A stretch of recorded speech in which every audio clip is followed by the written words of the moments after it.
अस्सलाम वालेकुम नाजरीन, मैं हूं नसीम अब्बास वड़ाइच और आप देख रहे हैं मेरा YouTube channel think tank bye Naseem Waraich. आज मैं ख़ुसूसन मुखातिब हूँ यूथ से जो सियासत में दिलचस्पी रखते हैं। थोड़ा सा एक सियासी तारीख पाकिस्तान की उस हवाले से थोड़ा सा जो है वो आप लोगों को अपडेट करूँगा, क्योंकि हमारी अब की जो यूथ है, जो इस वक्त सियासी कारकुन है या सियासी जमातों के सपोर्टर हैं, इत्तफाक से उनकी अक्सरियत जो है वो सियासी तारीख से नावाकिफ़ है और शायद सपोर्टर्स ही नहीं बल्कि इस वक्त जो मौजूदा सियासी क़यादत पनप रही है या सामने आ रही है, ये भी शायद सियासी तारीख से नाबल्द है, क्योंकि इनके बहुत ज़्यादा बयानात देख के यही अंदाज़ा होता है कि या इन्हें पता नहीं है या फिर ये यकीन रखते हैं कि जिनसे ये बात कर रहे हैं वो बिल्कुल ही जो है वो बुनियादी बातों से लाइल्म है। पाकिस्तान की मौजूदा सियासी क़यादत, सियासी पौध और जितने सियासतदान इस वक्त मौजूद हैं, इन तमाम के रूट्स या जो ताने बाने हैं वो 1985 की असम्बली से मिलते हैं। 1985 से पहले 1977 में इंतखाबात हुए थे ज़ुल्फ़िकार अली भुट्टो के, जो कि जिसके नतीजे में मार्शल लॉ लग गया था और वह इंतखाबात ज़ाहिर कलअदम हो गए थे। उससे पहले 1971 के इंतखाबात थे। तो 70s की और भुट्टो असम्बली की वो क्या जो है वो सियासतदान अब नहीं है। तो अब जो मौजूद आपकी सियासी क़यादत है वो इस वक्त 1985 की असम्बली से ही है। 1985 के इंतखाबात मार्शल लॉ की छतरी के नीचे हुए थे और गैर जमाती इंतखाबात थे जिसका पीपल्स पार्टी ने बाइकआउट किया था। 1985 की असम्बली में जो सियासतदान, जो लोग इंतखाबात लड़के असम्बली में आए, आज वो या उनकी औलादें ही असम्बलियों में किसी न किसी तरह मौजूद हैं। 1985 की असम्बली के अंदर मुस्लिम लीग का नए सिरे से जन्म हुआ और मोहम्मद खान जनीजो की क़यादत में एक सरकारी मुस्लिम लीग बनाई गई और मोहम्मद खान जनीजो को वज़ीर आज़म बनाया गया। जबकि सिर्फ 3 साल के कलील अरसे में ही ज़ियाउल हक ने जो है वो 29 मई 1988 को जनाब जनीजो साहब की असम्बली बरतरफ कर दी और हुकूमत जो है वो ख़त्म हो गई। अगर जी अदालत ने उस असम्बली के टूटने को गैर कानूनी, गैर आइनी और गलत करार दे दिया था, लेकिन साथ ही यह भी कहा गया कि चूँकि अब नए इंतखाबात का ऐलान हो चुका है तो इंतखाबात हो जाने चाहिए। अब मोहम्मद खान जनीजो ने जो है वो बेनज़ीर को सियासत की इजाज़त दे दी थी और बेनज़ीर जो है वो पाकिस्तान वापस आ चुकी थी। 1988 में इंतखाबात हुए और मरकज़ में पीपल्स पार्टी ने सीटें ले ली और जबकि पंजाब में जो है वो उनके अपोनेंट मियां नवाज शरीफ को जो है वो हुकूमत जो है वो मिली और वज़ीर आला पंजाब बन गए। यहाँ से एक सियासी रस्सा कशी का आगाज़ हुआ। पाकिस्तान का वोट उस वक़्त भुट्टो और एंटी भुट्टो नज़रिए में तकसीम था। बेनज़ीर भुट्टो ज़ुल्फ़िकार अली भुट्टो के सियासी वरसे की वारिस थी, जबकि एंटी भुट्टो वोट की जो क़यादत है वो मियां नवाज शरीफ के सुपुर्द की गई। महलाती साजिशों का आगाज़ हुआ और 18 महीने की कलील मुद्दत के बाद मोहतरमा बेनज़ीर की हुकूमत को चलता कर दिया गया। उससे पहले एक अदम एतमाद की तहरीक पेश की गई। उस अदम एतमाद में अरकान असम्बली की बाकायदा मंडी लगी और ख़रीदो फरोख्त शुरू हुई।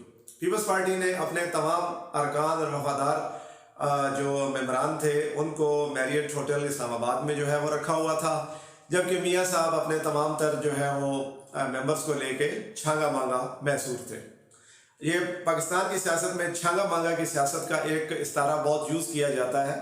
उसकी जो है वो हिस्ट्री ये है कि उस वक़्त मुस्लिम लीग के छतरी के नीचे वो तमाम मेंबरान जो पीपल्स पार्टी की हुकूमत को जो है गिराने के लिए इकट्ठे किए गए थे, उनको छांगा मांगा में रखा गया था। बहरहाल उस वक़्त अपोजिशन कामयाब हुई और बेनज़ीर भुट्टो की हुकूमत ख़त्म कर दी गई। 1990 में दोबारा इंतखाबात हुए और IGI के प्लेटफॉर्म से मियां नवाज शरीफ ने वज़ारत उस्मा संभाली। जैसा कि बताया कि पाकिस्तान की सियासत उस वक़्त जिस पोलराइजेशन का शिकार थी वो भुट्टो और एंटी भुट्टो वोट के दरमियान तकसीम थी। IGI तमाम एंटी भुट्टो वोट का मजमुआ था, एक सियासी इत्तेहाद था 9 जमातों का, और उन्होंने हुकूमत संभाली। उसके बाद पीपल्स पार्टी की तरफ से महलाती साजिशों का आगाज़ हुआ जो 1993 में नवाज शरीफ की हुकूमत के खात्मे पर ख़त्म हुआ। दोबारा इंतखाबात हुए, पीपल्स पार्टी दोबारा इक़्तिदार में आई। लेकिन जो है फिर जो है वो IGI या मियाँ साहब या मुस्लिम लीग ने जो है वो दोबारा से ये सिलसिला शुरू किया और बेनज़ीर की हुकूमत गिरा दी गई और फिर नवाज शरीफ की हुकूमत दोबारा आई। नवाज शरीफ की हुकूमत जो है वो 1999 तक दोबारा चली और एक दफ़ा फिर पाकिस्तान में मार्शल लॉ लग गया, परवेज़ मुशर्रफ साहब इक़्तिदार में आ गए। ये वो वक्त था जब इस्टेब्लिशमेंट की परवरदा मुस्लिम लीग ने पहली बार सोचा या पहली बार इस्टेब्लिशमेंट से जो है उन्होंने भी वो भी डसे गए इस चीज़ को, चूँकि फिर तमाम सियासी क़यादत एग्जाइल में चली गई, मियाँ साहब भी लंदन में, बेनज़ीर भी लंदन में थी, तो वहाँ एक मिसाके जमहूरियत हुआ। मिसाके जमहूरियत में पीपल्स पार्टी और मुस्लिम लीग ने यानी कि बेनज़ीर भुट्टो और नवाज शरीफ ने बैठ के ये तय किया कि आइंदा के रूल्स ऑफ गेम क्या होंगे, कि हम दोनों की आपस की लड़ाई में हमेशा कोई तीसरा फ़ायदा उठाता है, तो आइंदा हम दोनों पार्टियां किसी भी तौर किसी भी तीसरी ताकत की अलाकार नहीं बनेंगी और अब हम इस मुल्क में जमहूरियत को आगे लेके चलेंगे। उसके लिए जो कुछ तय हुआ उसमें बेनज़ीर भुट्टो की वापसी हुई, इंतखाबात हुए और 2008 में पीपल्स पार्टी दोबारा हुकूमत में आ गई। लेकिन अफसोसनाक वाक़या ये हुआ कि बेनज़ीर भुट्टो को उससे पहले कत्ल कर दिया गया और मियाँ नवाज शरीफ जब बेनज़ीर भुट्टो की जो है वो डेड बॉडी के पास सेंटर हॉस्पिटल या आज के बेनज़ीर अस्पताल में खड़े हुए थे और उसके बाद उन्होंने जाके जो है वो बेनज़ीर की कब्र पे फातिहा पढ़ी और भुट्टो की कब्र पे फातिहा पढ़ी, तो पाकिस्तान की सियासत में भुट्टो और एंटी भुट्टो का नज़रिया जो है वो ख़त्म हो गया, क्योंकि एंटी भुट्टो वोट की क़यादत मियाँ नवाज शरीफ के पास थी और मियाँ साहब मोहतरमा बेनज़ीर भुट्टो की शहादत पर वहाँ ना सिर्फ एक फातिहा पढ़ रहे थे बल्कि लगता था कि तारीख से एक सबक सीखा गया है और अब मिल के आगे चलेंगे। 2008 में इंतखाबात हुए, मियाँ साहब बाइकआउट के हक़ में थे, लेकिन जरदारी साहब ने इनको मनवा लिया कि जब तक हम पार्लियामेंट में आएंगे नहीं हम सिस्टम को लेकर चल नहीं सकते आगे। पार्लियामेंट में आए, पीपल्स पार्टी की हुकूमत में यूसुफ रज़ा गिलानी की क़यादत में मुस्लिम लीग के वज़रा ने हलफ उठाया, यानी कि पीपल्स पार्टी की काबीना में मुस्लिम लीग भी शामिल थी। ये वो वक्त था जब ये समझा जाने लगा कि ये दोनों पार्टियां अब चूंकि इकट्ठे चलेंगी तो इस मुल्क में आइंदा से इंतखाबी इस्लाहात भी हो जाएंगी, आइंदा से जो है वो गाली गलौज की सियासत भी ख़त्म हो जाएगी, कारकर्दगी पर वोट मांगे जाएंगे और एक दूसरे की टांग नहीं खींची जाएगी और 5-5 साल ये हुकूमतें पूरा करेंगी। बेहतरीन था क्योंकि माजी से दोनों पार्टियां सबक सीख के आई थीं और उनका दावा भी यही था कि अब हम बदल गए हैं। अवाम ने इस तब्दीली को वेलकम किया, लेकिन देखा यह गया कि जैसे ही जरदारी साहब हुकूमत में आए तो पीपल्स मुस्लिम लीग ने कुछ ही अरसे के बाद जो है वो साजिशें दोबारा शुरू कर दी। अब मुमकिन है कि आगाज़ जरदारी साहब की जानिब से हुआ हो, क्योंकि पंजाब में गवर्नर राज लगा के मुस्लिम लीग की हुकूमत को जो है वो बेसिकली ख़त्म किया गया। उसके बाद फिर यूसुफ रज़ा गिलानी की हुकूमत ख़त्म कराने में मियाँ नवाज शरीफ ने एक बेहतरीन किरदार अदा किया और उनको नाअहल करवाया, बल्कि यहाँ तक कि जरदारी साहब को मेमो गेट में फंसाने के लिए मियाँ साहब काला कोट पहन के सुप्रीम कोर्ट में भी पेश हो गए। सियासत में तलखी दोबारा दर आई और यह साबित हो गया कि इन जमातों ने माजी से कुछ नहीं सीखा और इफ्तिखार चौधरी की बहाली से लेके मेमो गेट और यूसुफ रज़ा गिलानी की हुकूमत को गिराने तक मुस्लिम लीग दोबारा से अपना पुराना रोल यानी कि नुमाइंदे का या टाउट का किरदार इस्टेब्लिशमेंट का मियाँ साहब ने भरपूर निभाया और पीपल्स पार्टी की हुकूमत को ख़त्म करने की भरपूर कोशिशें की। हत्ता कि जरदारी साहब के खिलाफ एक स्विस अदालतों वाला इशू इतना उठाया गया कि उस सिटिंग प्रेसिडेंट को गिरफ्तार कराने की कोशिश थी उस वक्त। जरदारी साहब अपोजिशन में चले गए 2013 में मियाँ साहब की फिर हुकूमत आ गई। उसके बाद फिर इस्टेब्लिशमेंट से ताल्लुकात बनाने की दौड़ शुरू हो गई। इत्तफाक से मियाँ साहब अपोजिशन में इस्टेब्लिशमेंट के नुमाइंदे बन जाते हैं और हुकूमत में आके उसी इस्टेब्लिशमेंट से लड़ना शुरू कर देते हैं। दोबारा से यही चपकिला यही चली और इस्टेब्लिशमेंट की तवज्जो तीसरी ताकत की जानिब मबजूल हो गई, जो कि खान साहब थे, जो कि 22 साल से अपनी कोशिश में लगे हुए थे और किसी न किसी तरह अपने कैरिज्मा की बेस पे किसी न किसी तरह कुछ अवामी हमायत हासिल कर रहे थे, जबकि लेकिन वो आटे में नमक के बराबर थी। बहरहाल मंजूर नज़र ठहरे मुक़्तदर क़ुव्वतों का और ख़ान साहब जो है वो बिलाखिर हुकूमत में आ गए। तो इस्टेब्लिशमेंट की परवरदा, क्योंकि अब जरदारी साहब की भी दौड़ जो है वो इस्टेब्लिशमेंट के साथ मफाहमत की है, मियाँ साहब भी जो है इस्टेब्लिशमेंट से जो है वो रिलीफ लेना चाहते हैं और हुकूमत तो बग़ैर इस्टेब्लिशमेंट की हिमायत के बन नहीं सकती पाकिस्तान में।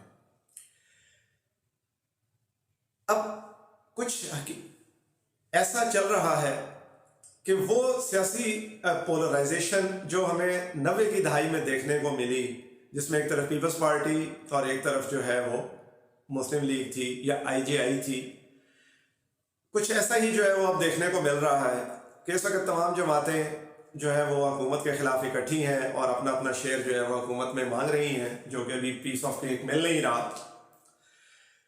तो शायद इस वक्त जो पाकिस्तान की सियासत है वो अब प्रो इमरान और एंटी इमरान वोट में तकसीम हो चुकी है, बज़ाहिर देखने में यही लग रहा है।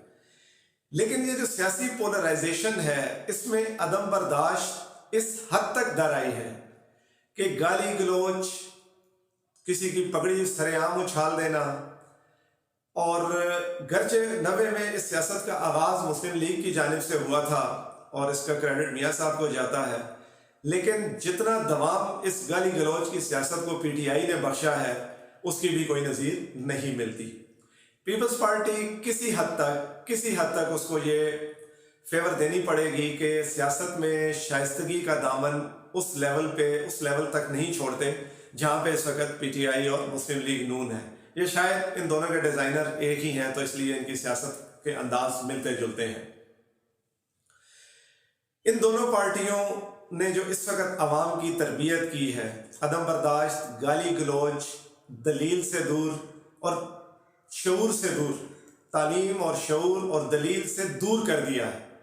यही वजह है कि इस वक्त जो यूथ है या जो इस वक्त सियासी कारकुन है, उनको ना तारीख का पता है, ना सियासत का पता है, ना आज के बयान का पता है, ना उनको ये पता है कि तारीख के किस मोड़ पर उनकी लीडरशिप कहाँ खड़ी थी, किस लीडरशिप ने तारीख के किस मोड़ पर कौन सा गलत टर्न लिया। बिल्कुल नाबल्द सियासी जमातें खुद भूल चुकी हैं कि उनका माजी करीब में क्या इंस्टांस रहा। आज हर वो जमात अपने कल से बिल्कुल 100% 180 डिग्री का यू टर्न लेके सियासत कर रही है और दूसरे को यू टर्न का ताना देती है। तमाम के तमाम यू टर्न है, यू टर्न के परवरदा है, लेकिन ये अपनी सियासी लड़ाई में तमाम इदारों, पाकिस्तान के तमाम इदारों की इज्जत ख़त्म कर चुके हैं। ये पाकिस्तान के तमाम इदारों की साख तबाह कर चुके हैं। पार्लिमान से लेके निज़ाम इंसाफ तक सब कुछ तबाह हो चुका है। और जो बाकी जो इदारे जिन्होंने पब्लिक को किसी न किसी लेवल पे वेलफेयर देनी है, उसके ऊपर भी इंशाल्लाह तफसील से बात होगी, वो सब तबाही के धाने पर है। उसका क्रेडिट किसी एक पार्टी को नहीं दिया जा सकता। अल्हम्दुलिल्लाह सब के सब इसमें शामिल हैं, इस तबाही में, और ये तबाही का सिलसिला जारी है।